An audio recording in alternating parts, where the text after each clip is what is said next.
Welcome to the Coast to Coast podcast, brought to you by Play Picks and the Lines, coming to you from the West Coast. Josh Lander, joined as always by my guy Nate Weitzer on the East Coast. We're going ahead to look at Game 3, Jazz and the Clippers. Currently a Jazz 2-0 series lead in that one. Donovan Mitchell has yet to be contained. We'll take a look at all of the best bets and series odds here in just a moment. If you do still need a FanDuel account or a DraftKings account, head to fdpicks.com or dkpicks.com and find those listings and NBA playoff promos in your area.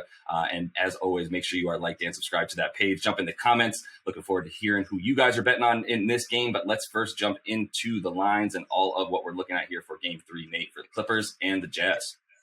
Yeah, once again, Vegas expecting the team trailing to come out and make it a series. The Clippers are -4 at home. Jazz are +155 dogs, and the total of 223.5, pretty consistent with what we've seen.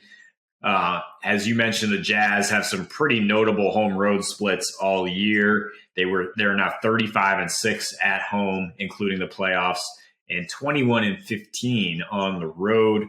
The Clippers have not been exactly the team you want to back at home lately. In the playoffs, they went way worse offensively against the Mavs, particularly Paul George, who is in the spotlight because he put himself there time and time again. His shooting from three went down from 36 to 26% at home in that first series. Kawhi, who had unreal shooting splits on the road, went down from 62 to 51%. I mean, that's obviously a small sample size. I don't think it's something you're going to read into too much, but something that we did see all year is the Clippers played at the second slowest pace in the NBA at home without that Jazz crowd, which might be the best home court advantage in the league. And just a point to think about the Jazz +300 to win it all, or a Jazz Nets final. We talk about those odds. Right now you can get Jazz and Nets -180 to both win their series. I think that the Jazz are actually going to pull out the series. I know in previous episodes I said maybe the Clippers are going to come back. I don't think they can win 4 out of 5 with potential Game 7 in Utah. But I do think the Clippers can win this game, right? I think that they can use some of that defensive adjustments that they used to erase a 20-point deficit in Game 2, going zone because they were getting shredded by Donovan Mitchell in pick and roll defense. They can mix that zone in a little earlier, that we can expect Utah to not have the same kind of lights out 3-point shooting in the situation. And the key, Mitchell got banged up, right? He might have aggravated that ankle injury a little bit right at the end of the game, notably frustrated.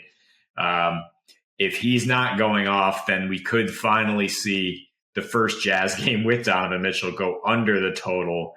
I think, honestly, that's the only way the Clippers win. I don't think that they're going to win a shootout with this team. So I like parlaying Clippers money line and the under, get +200 on DraftKings. I'm with it. Specifically in this game, what I'm interested in is are the Jazz actually Kawhi Leonard stoppers at this point? That's the first thing, at least on that side of the ball. I am worried about Kawhi. I mentioned it coming in that he has the worst effective field goal percentage against any team since he's come to the Clippers against the Jazz. And that's at a very, very low total for the man. It's at 45% for his effective field goal percentage. And in the first 2 games, that did not get any better. It was still around 50%. You wanted to see that number closer to 65, 70, especially for someone like Kawhi. I think there is something to the fact that, when you look, if you look at anybody's shot chart against the Jazz coming into the paint, it's probably not very good when you have Rudy Gobert, 3-time Defensive Player of the Year, standing there. But they have been unable to play him off the floor. And as a result, guys like Kawhi and PG have been unable to attack the rim, which is why they leave guys like Zubac off the floor so that they do have that spacing to get in there with, a small ball 5 like Marcus Morris.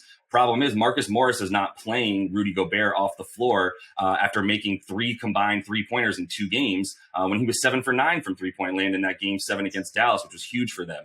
Reggie Jackson's doing his part on offense and not a liability on defense. offense, especially once they went into that zone, as you mentioned, which will be the key for them, I think, is playing that zone as Donovan Mitchell continues to tear them up on that side of the ball. So, on offense, like I said, can they get Rudy off the floor so that Kawhi and PG can eat? If not, we're in a lot more trouble. Kawhi loves that, the mid-range game, the ability to take guys one-on-one from the elbow or the baseline. But if he's not driving to the rim, then those guys are going to press up on him all day and feel comfortable about Rudy behind them. So Rudy needs to get played off the floor for this team to win, specifically on that side of the ball. On the other side of the ball, it's all about Donovan Mitchell's injury to me right now. One thing we were talking about before this series started is Donovan Mitchell's not Luka Doncic. And that's kind of a compliment to Luka Doncic, but also in terms of how this, series is playing out, it's bad for the Clippers as they don't have that on-ball defender who can stay in front of guys. Obviously, Pat Bev was who they brought in yesterday after not really seeing any time in game one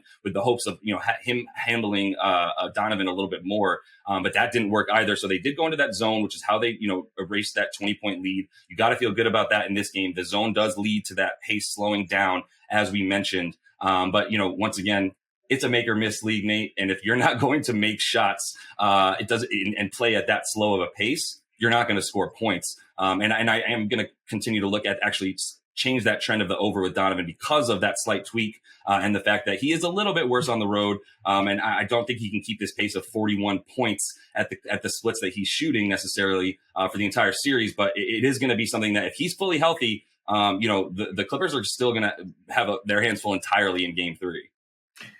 Yeah, I mean, it's a make or miss league. And right now, if Kawhi's not carrying the load, I don't think you can trust Paul George at all. It kind of reminds me of A-Rod when he used to only come up with big hits when his team was already up 10-3. Paul George hitting those threes in the last couple minutes when, the Clippers are in complete desperation mode, trying to force a last possession. He just can't seem to get it done when the chips are on the table. Not any knock against the guy personally. It just doesn't seem like he's a playoff performer at this point. That's not to say he can't have a good game in game 3 and be the key for them pulling it out. I also trust that Reggie Jackson will continue to bring it offensively and would look at his props. But I wonder if Kawhi has a little something that, maybe it's just general fatigue after the load he carried in that first round series. He just hasn't seemed assertive so far in this series. I don't know if it's an effort to try to get those other guys going, but he doesn't seem like he has that full lift that's going to be necessary to carry this team against a really elite opponent. When you have Reggie Jackson scoring 30 points to keep you in it, I think that is a concerning sign long term. But again, I think that the Clippers can keep this game under the total and at least make it competitive, if not pull out the win and get you that parlay. Yeah, and if you do want to, look at the series as a whole, as we mentioned, Utah minus 200, not great. But it is one of those things where maybe we do parlay that series, as you mentioned, with the Nets, who I think we feel is a nice lock for that one. And so we can go ahead and use that to our advantage to parlay it if we're feeling a little bit worse about the series odds in this one. And really, like we said, this is a pivotal game. I think there's a little bit less worry for this team than there was for the Bucks in their game 3 because the Nets are that big of a powerhouse. But there hasn't been anything yet to show us that, we should feel good about the Clips yet. It's just going to be a matter of, is it a complete reversal of their Mavs series where at home they're on fire and away they have their problems. So we'll see what happens there, Nate. Either way, going to be a good game 3. Looking to eye the under in that one, as we mentioned, and probably a Clippers win, able to pull it out there. So we'll be looking for that with you guys. Do make sure you're liked and subscribed to the page, y'all. We'll be back with another video for you guys coming up here as the playoffs roll on. And until then, happy betting.